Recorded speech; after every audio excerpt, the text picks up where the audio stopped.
It's George, and I'm back again, and I'm here to discuss a few things that people just don't know and they just don't understand. They can't seem to put things together. Okay, you can look any of this up. I'm not making this stuff up, I'm pulling it off the internet, and it's from what other people are putting up there, so called experts. Okay. In 1833, there was supposedly a billion-ton comet that may have missed the Earth. Okay. Now, the Great Comet of 1882, the last definite sighting of the comet was June 1st, 1883. And that was like 5 months before the Leonid meteor shower, the big one.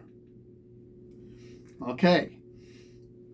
The 1882 Great Comet was 200 miles wide and 16,000 miles long. Okay. A Mexican astronomer, Jose Bonilla, observed a comet fragmentation. In those days, they didn't have what we have. Okay. They didn't have the technology and the sophisticated stuff. People investigated what the man said, this man, Jose Bonilla, the fragmentation of the comet to be between 600 and 8,000 kilometers above the Earth.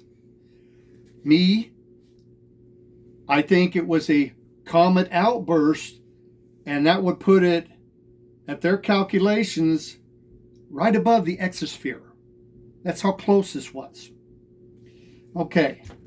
Top experts above this man said it was bugs on the end of his telescope. That's kind of stupid. Now, he was the only man that was able to see this, and I'll get into the why. Okay? He viewed this on August 12th of 1883. 3 months before the 1833 meteor shower. He viewed the fragmentation of a comet. Okay. With that being said,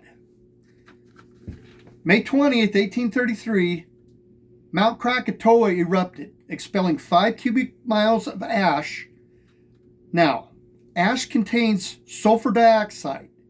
Sulfur dioxide reacts in the atmosphere to form aerosol particles that contribute to the outbreaks of haze. Now, you have to look up haze, what haze is, to understand it. Haze has a way of obstructing what you see in space. Okay. And it generally occurs in the winter time. Okay. November 12th and November 13th, we're really close to the beginning of winter. Okay. The closer a comet gets to the sun, the faster it goes at perihelion. Okay. The 1882 comet was 300,000 miles from the sun. 300,000 miles from the sun. Okay. Halley's Comet normal's distance is 55 million miles. Not thousand, 55 million miles from the sun. Okay. The fastest comet goes 175,000 kilometers per hour. But a sun grazer comet, which is what the comet of 1882, the Great Comet was, travels 1.34 million miles per hour. Okay. Anyone know how fast the comet would be traveling 300,000 miles away from the sun versus the comet traveling 55 million miles away from the sun? There's a big difference. And I have a feeling, and I'm going to explain here what I believe actually happened. Okay, we're going to go to the paper here. Okay, we're going to go to the paper. Okay. Halley's Comet is usually 55 million miles from the sun. Okay, the Great Comet of 1882 was a sun grazer. Closest point to the sun was 300,000 miles. That's very extremely close. Okay, so if you have a comet that is this big, 200 miles wide, and 16,000 miles long,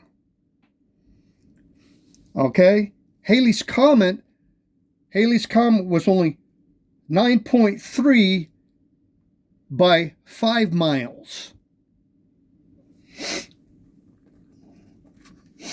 Now, this comet travels this fast and at its point hits 300,000 miles away from the sun, and it picks up speed. It's going at a tremendous speed.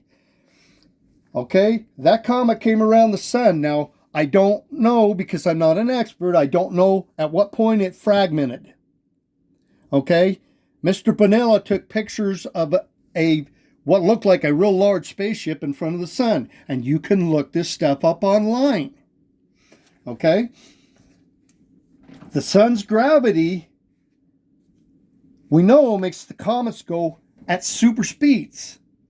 So if this was traveling, say it was traveling 1.34 million miles, well, the distance to the Earth and Sun is only 93.593 million miles. It would have made it here in less than a day. I don't think that was the case. I don't think it was traveling this speed, but I do believe it was traveling fast. It came around here.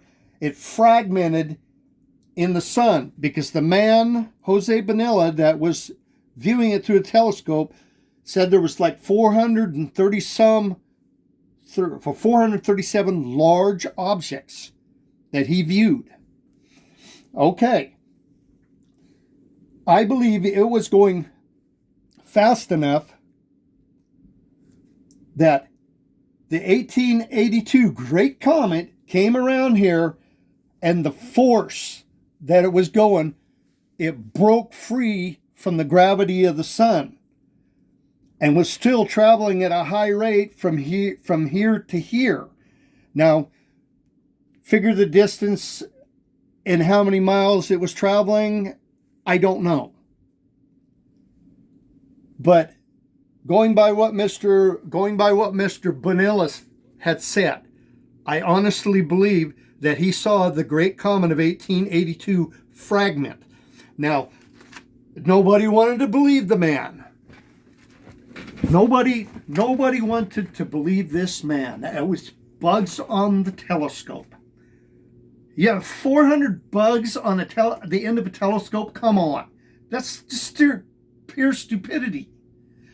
Now, the haze from Krakatoa, and because of a parallax, is the reason why there was only one person able to see that. And if you look up haze, and if you look up what parallax means, then you'll start putting all this together and understand this. Now, another important point, and that's my scenario or theory as to what happened in 1833. And that size of a comet would explain the amount of debris that people saw. I don't believe that a comet hit another comet's tail or its own tail and put that much debris out. I don't buy that. I do buy the comet fragmentation because there's much, much more debris. Anyways, 1907, the eruption of Kasuda, a volcano. Okay, the next year, 1908, the Tunguska event, which was a meteor came in and exploded. Okay, 2012, 81 confirmed volcanic eruptions. 2013, the Chelyabinsk meteor event, the one that exploded over Russia. Okay, 1991, the cataclysmic eruption of Mount Pinatubo. 1992, the M. Bale meteor shower. 2021, there were 83 volcanic eruptions. In 2022, in March, an asteroid made impact. 2022, the Hunga Tonga volcano erupts, and in 2023, a 3-foot asteroid, 2023 CX1, made impact. Okay, now, right there, what that tells me is these volcanic eruptions are having an effect on these meteors being able to get through. But I think it's more than just the volcanic eruptions. I think it's the volcanic eruptions and the meteor smoke and rocket fuel that's being burned. More or less, I think it's the volcanic eruption and the rocket fuels, because the increase in rocket launches, we're seeing more meteors. Okay. Now, what combination those two work together? We know the ash floats up into the atmosphere. Okay, but how does the ash affect the atmosphere and the rocket fuel affect the atmosphere together at the same time? And this is the point that I'm trying to get across to people. And people want to call me crazy, stupid. That's fine. But look this stuff up. You'll see there's a pattern. Okay, now, come in here. Come in here. Oh, that's a nice rock. Okay, yeah. Sort of like a pinkish white. But when you cut it open, wow. It doesn't look nothing like the outside. Okay? Same here. Red and green. We're looking. You cut it open. That's what you get. Now, why is this magnetic? Okay? Why is it magnetic? Okay? Now we'll go to these. These are supposed to be rocks. Small rocks. Okay? Broke it open.